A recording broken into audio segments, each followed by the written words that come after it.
We often ask our guests, the last question is, how do you manage your anxiety?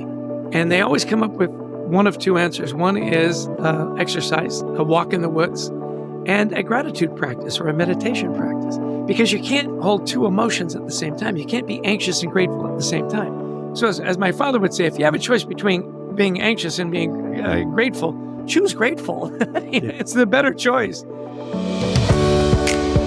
Hey, welcome to Encouraging Leaders, a podcast that exists to remind CEOs and aspiring CEOs that they're not alone. I'm Mark DeBron, and today we're joined by someone who has breathed courage. He's an encouraging leader. Chester Elton is a highly acclaimed author and motivational speaker known for his expertise in organizational culture, employee engagement, and leadership. He's co-authored several successful leadership books, including The Carrot Principle, All In, Leading with Gratitude, just a wealth of knowledge. Elton's work focuses on the power of gratitude and recognition to transform workplace environments. I love hearing him speak. His engaging style and practical advice have made him a sought-after voice for companies all around the world. Chester, welcome to the show. Mark, always a delight to be with you, my friend. Thank you very much for the invitation. This is going to be a lot of fun. So fun. I'm just thinking about, I get to see you in person here in only a couple weeks in March in St. Louis. And I'm so grateful for your willingness to speak to the leaders here in St. Louis. Yeah, no, listen, whenever you ask, have I ever said no? I don't think so. You have. I need to ask more things, right? Hey, both of us have a passion for coaching and developing. I wonder if you could go back, when is the first time in your leadership that felt like you didn't have to lead alone, like you could be mentored, you could be coached, you could ask for help? Yeah, that's such a great question because so many leaders, and I was one for a long time, that, you always feel like you've got to be the smartest person in the room and all your ideas are brilliant and you never make a mistake and you're always upbeat and, nothing ever is, your life is fabulous. Nothing phases us. Yeah. All these trials are opportunities and, on and Marshall Goldsmith really helped me with that, to tell you the honest truth. He invited me to his book launch for his wonderful book, What Got You Here Won't Get You There. And we had just briefly met at a conference. We were introduced by a mutual friend, Dave Ulrich, who's another one of my heroes. And he said, hey, you live near New York. Why don't you come to the book launch? Bring your wife. It's going to be a lot of fun. And so I went in, and Adrian and I had written a book. I think it was a carrot a day. It was a little perpetual calendar. And I had this idea. I said, hey, Marshall, would you endorse our book? And he said, of course. And I went, wasn't that interesting? We just met, right? And I asked him, I said, Marshall, I have a question for you.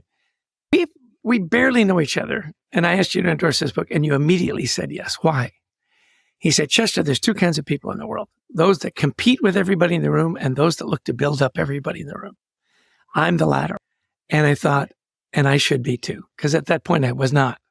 And that was when I realized that as you encourage and you help other people, you can't help but then model that behavior and ask other people for help. You'd be very disingenuous. And in your coaching, I'm sure you've had this conversation with leaders that you coach that never ask for help. And I always loved this little routine, and I got it from Marshall. He says, so Chester, you love helping people. I said, I absolutely do. It just lights me up. He says, and it makes you feel great. I said, it makes me feel great. And yet when people, do you ever ask for help? And I said, well, no, because I don't need help. I'm very blessed. We're doing really well. He goes, so you want to help other people and it makes you feel great, but you deny other people that same feeling by not asking them to help you. And I went, yeah, exactly. Yeah, exactly. And wow. And it was really an eye opener. And so that's when I thought, it's not a sign of weakness asking for help. It's a sign of strength. One of my favorite little books, I think you've got a copy as well, is this book by Charlie Mackesy. It's a children's book. The Boy, the Mole, the Fox, and the Horse. It's incredible. It's brilliant. Written for children between the ages of 8 and 80, I think he says. So we fit in that category still. And the story of the little boy going through the storms and everything, and he's got this magnificent horse, and he asks this big strong horse, what's the bravest thing you've ever said? Yeah. And the horse says, help. And then the horse says, asking for help doesn't mean you've given up. It means you're refusing to give up. It's just such a beautiful thought. And so long answer to a very good question. Wow. I mean, it was a coach in my life that made me feel okay to ask for help. you had somebody in your life show you a couple different things. One, he showed you that giving actually is an amazing gift to be able to give to others. And so you wanted to be like that. You wanted to emulate that. You wanted to model that. Yeah. And then he also the powerful story of him saying, why would you refuse somebody else that gift? You feel good when you ask for when you give somebody help, right? Yes. And my father, and I'd forgotten that lesson clearly, and Marshall needed to remind me, said, let people serve you. It is a gift. And, you and I have a very spiritual background, and that's really the life of Jesus Christ, right? He was the servant. He washed people's feet, and he was of service. And so when you look at that in so many ways, and that's, Buddha, that's in most spiritual traditions, this idea of service to others and letting other people serve you, right? Yeah. Christ allowed people to wash his feet, right? Yeah. So it plays in a lot of different ways. And I'm proud to say that it only took me 50 years of living for me to learn that lesson. Well, it seems like you're always learning, and that's what you bring to the table is you're never stopped, you're never done. Tell me about that. Like, how important is it? Like, I do see it in Marshall as well. How important is it for the person that's on the side of the teacher or the coach, as he is, and so often you are, to continuously learn? Yeah, over the years, Adrian Gostick, my co-author, we've been working together now for 25 years. Isn't that amazing? That's awesome. We published our first book 24 years ago, and it took us a year to get it published. So echo the 25 years. The point is that, as you're writing books, you're constantly researching and surveying and interviewing and learning. Yeah. Over the years, though, as we've studied leadership, one of the greatest attributes of the really great leaders is curiosity. Are you curious about things? And this goes way back for me. I think it was my senior year in university. I took a class. I loved history, and there was a class offered called The History of the World. And I thought, you can't pass up a class that in one semester is going to teach you the history of the entire world, And the professor was so engaging. He was so excited about learning, and he gave me a piece of advice that I've kept for all those years. And it was, you should always have a book next to your bed that has nothing to do with your classes or your job, that you read just because you're curious. Mm-hmm. And the first book that I found, and he said, by the way, in the bookstore, there is always a dollar book table where you can get the books for $1, because we're all starving students at this point, right? Yeah. And the first book that I bought, I'll never forget, was by Philip Knightley. It was called The First Casualty. It was the history of war correspondence. And the thing is, the first casualty of war is the truth. And so it was this history of war correspondence. And I've just found it fascinating. And I got it for $1, and I still have it. And I thought, what a great tradition. So over the years, whether it's just a novel, or I love historical fiction, or, one of my favorite books is 1776, and that whole series of books. This idea that just feeds your mind. Now, you and I were talking before the podcast. You and I are big fans of Audible. Mm-hmm. So, the history of books is, we've had paper books for millennia, right? And then we went digital, which I never really got into. The digital books were hard for me. I prefer a tangible paper copy. Right. Yeah. And then Audible, which I love. You're on a walk or you've got a long drive, and you plug in the book. And what I'll often do, because I'm a little old school, is I'll love the Audible book so much, I'll buy the hardcover for my library. Well, talking about being curious, a 10-minute meditation is just torture for me. I mean, I do it, and it's 10 minutes, and I keep telling myself, Chess, it's 10 minutes. You can do 10 minutes. And I got it out. Well, the next generation of learning for me is these lit video books. It's this Tell me about new company. It's a platform. They've like 50 titles, and they take your book and they condense it down to 30 to 50 minutes. And it's interactive. It's really high quality. It's really well done. Lit video, LIT. Which book of yours did they do? So it's about to come out in March. It's Anxiety at Work. And I was fascinated. How do you take a 200-page book and condense it down to, ours is 29 minutes. And Mark, they did a great job. And I think, it's litvideobooks.com. Big fan. I'll leave a link in the episode notes as well. Videobooks.com. Videobooks.com. Yeah. Here's so you're known as the guru of gratitude. Like, that's where I just think about you as this grateful, just heart, encouraging everybody to be more grateful in their life. And you've written a book called Anxiety at Work. Tell me how those two things relate for you. Yeah, you wouldn't naturally make that connection, would you? We were pushed by Adrian's son, Anthony Gostick, who's a classic millennial. I've known Tony since he's 6 years old. Incredibly smart. And he said, you guys talk about culture and leadership all the time. Do you ever talk about mental health? And we went, no. Our generation is just rub some dirt on it, get back in the game, turn that frown upside down. And he said, my generation, it's the first thing we talk about. How are you managing your mental health and your anxiety? Mm. So we took a deep dive and we wrote the book, Anxiety at Work, 8 strategies on how to manage anxiety, build resilience, and get stuff done. And the 8th strategy is a gratitude practice. Oh, boy. Yeah. So we talked to all these great counselors and so on, and how to deal with uncertainty and how to deal with perfectionism and, having a mentor and an ally in the workplace. Yeah. And as we interviewed them all, and we have a wonderful podcast by the same name, Anxiety at Work, available everywhere. And we often ask our guests, the last question is, how do you manage your anxiety? And they always come up with one of 2 answers. One is exercise, a walk in the woods, and a gratitude practice or a meditation practice, because you can't hold 2 emotions at the same time. You can't be anxious and grateful at the same time. So as my father would say, if you have a choice between being anxious and being grateful, choose grateful. It's the better choice. Yeah. And so along with that, right after Anxiety at Work, we published a gratitude journal. Again, these habits that keep you in a good state of mind. Yeah, I think it's really actually interesting. It's all throughout your whole share. Your professor said, keep a good book next to your bed, which is a habit. Basically, it's not telling you to stay curious, because stay curious could mean anything. He wanted to tell you how. Right. Like, actually, here's a way to do it. Go buy the $1 book, put it by your bed, and now you can open it because it's accessible.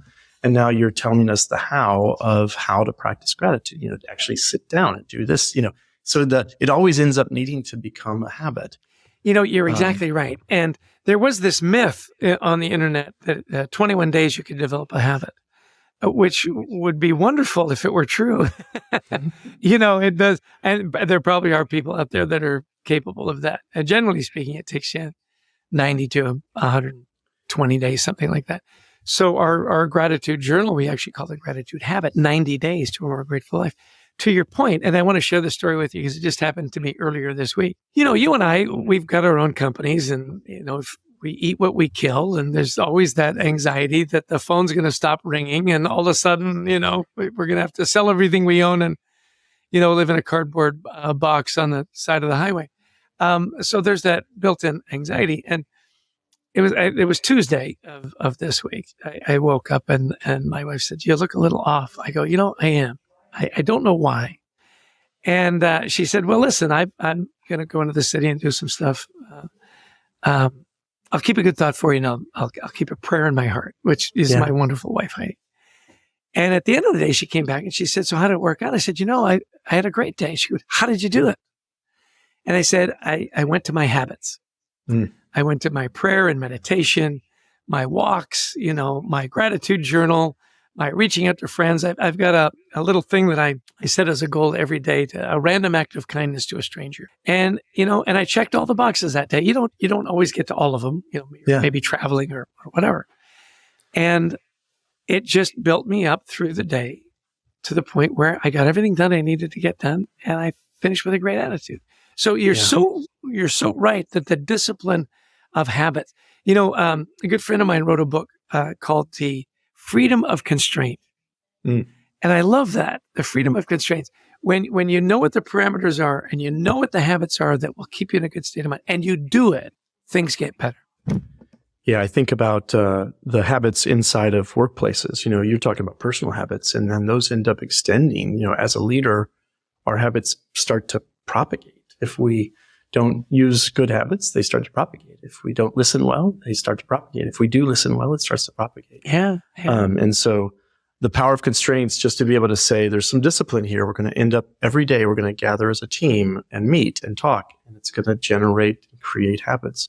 I'm thinking about that actually as we go into the companies, because this has all been individualized. But how do you see the practice of gratitude or anxiety at work playing out in the companies? How do businesses that you work with, how do they develop some of those habits? Great question.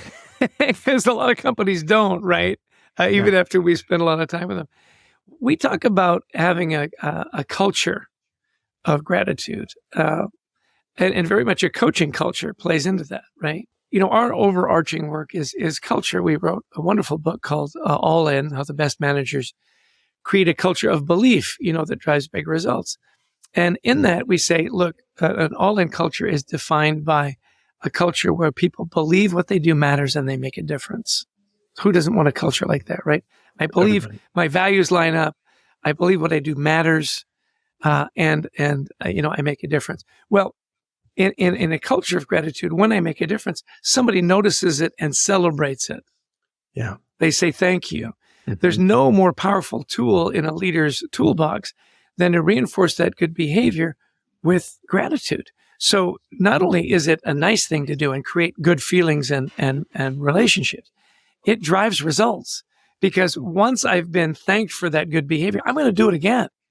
Right. And so that's where it plays in, where you say, look, I know you think it's a soft skill. It's not. It's a power skill. Right. It's not a nice to have. It's a must have, because when it's all said and done, your people have to drive those results. And whether they're doing it with the latest and greatest, technology that you've put in place, there's people behind all that. And if your people don't feel valued, if they don't feel that their work is valued, if their voices are heard, and the way they know that is you step up and celebrate it, you're going to have a tough time. It's also, I think, the most powerful way you have as a leader to communicate what it is that you value most, because we celebrate what we value. Does that make sense? It does completely. And, tying those two systems together, when you felt down or when the results weren't feeling great, you went through your habits, which were daily and were positive in nature. One of them was to do a random act of kindness. And by the time you finished all of those things, the systems were back up and running.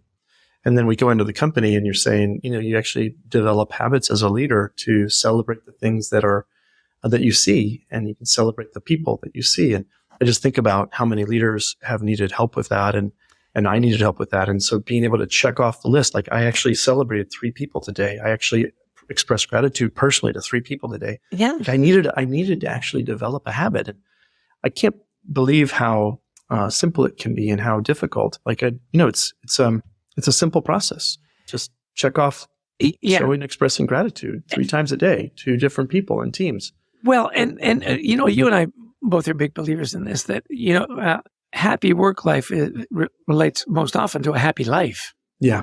I'm a big fan of the ripple effect. Yeah. So you talk about, how do I get my mind right so I can have a really productive day at work? Well, my wife and I have a lovely tradition. At the end of the day, we say, what are your 3?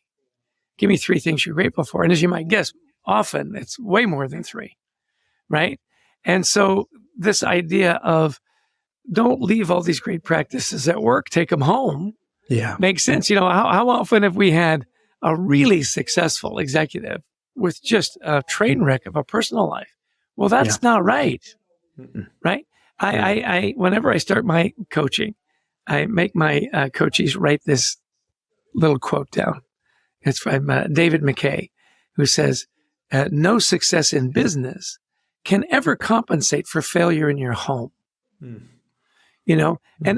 Stephen Covey was great at this, right? He'd say, what do you want on your tombstone?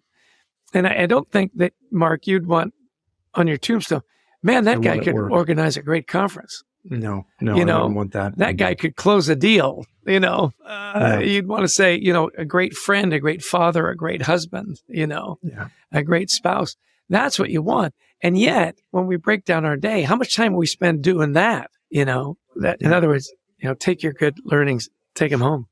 I love putting the practices in place at home. And I do like that business actually allows you to have some place to practice. Yeah. And then you can go home with a better skill set.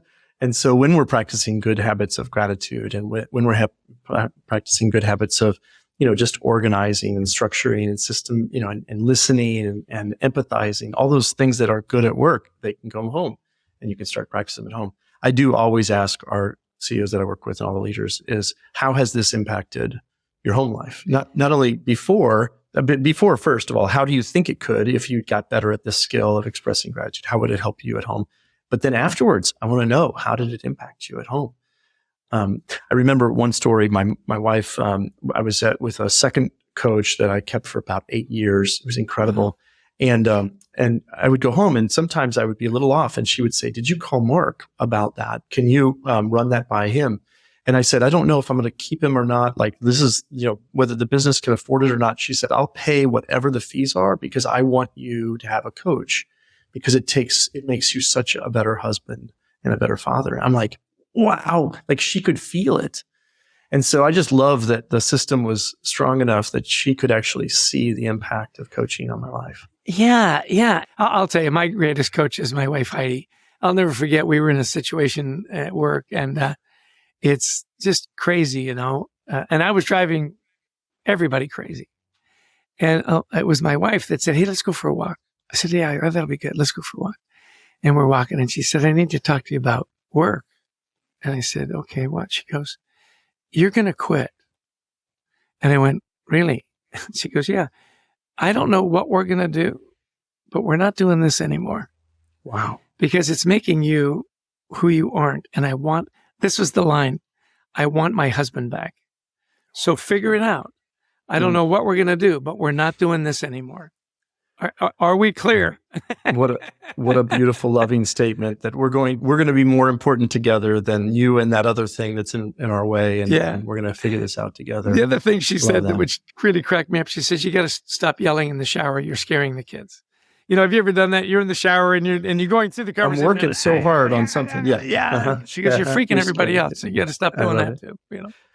One last question, because I know we got to take time, get you back to your schedule. If you were going to go back to the earliest Chester and you were going to tell him one thing that he needs to hear, that would, these are young presidents, young leaders that we're going to be talking to in March, and I just want to encourage them. What would you say to encourage that young Chester? What would you want him to know? I love this question. Yeah, it's, I'd say, slow down, enjoy the ride. Mm. I was always so hell-bent on the next thing, and I very much had the attitude, I'll be happy when. I'll take a break when. I remember, we'd work these ridiculous hours and people say, "Well, do you ever sleep?" And I go, "We can sleep when we're dead." And I thought that was such a clever answer. It's just the dumbest answer ever, right? So slow down and enjoy the journey. Take time to reflect and say, "Hey, we've come a long way." Yeah. And make sure you take breaks for your family and your friends. I'll give you a book recommendation that really changed my life, and it's called The Good Life, and it's by Robert Waldinger. It's the study that in Harvard they did for 80 years on what creates a long, happy, and healthy life. And the number one factor was deep and meaningful relationships. Hmm. Take time. And so we had Bob on our podcast, and I said, "Well, how do you do that, Bob?" He said, "Look at your calendar. Who are you having breakfast with? Who are you having lunch with? Who are you having coffee with? Who haven't you called in a long time? Keep those connections tight." And I do that now. I look at my calendar every week and I schedule a breakfast. I schedule a lunch. I schedule a Zoom catch up. It has made a huge difference. I wish I had done that as an early leader. Keep the connection strong, slow down, enjoy the journey. Be happy now. Build some solid relationships, slow down, develop them, and just enjoy that process. So it has been a delight to be with you, and I cannot wait to introduce you to these wonderful people in St. Louis. They are all hungry. The topic of growing in purpose and profit just lands so much in the habits that you work in. And so thank you for spending the time today. Thank you for your friendship and for your sharing openly how life works for you so that I can learn and be encouraged by it, because I need you in my life, and I know a lot of other people who do. And so If you're listening to this today and you've been encouraged and would like to learn more, please come to that March event, but also check out Chester Elton's work. He's an incredible leader, an incredible author, an incredible coach, and of course, a great friend. And so thank you, Chester, for being here, for encouraging me and for encouraging our team. You got that right. Call me anytime, Mark. I am grateful for you. There's no doubt about that.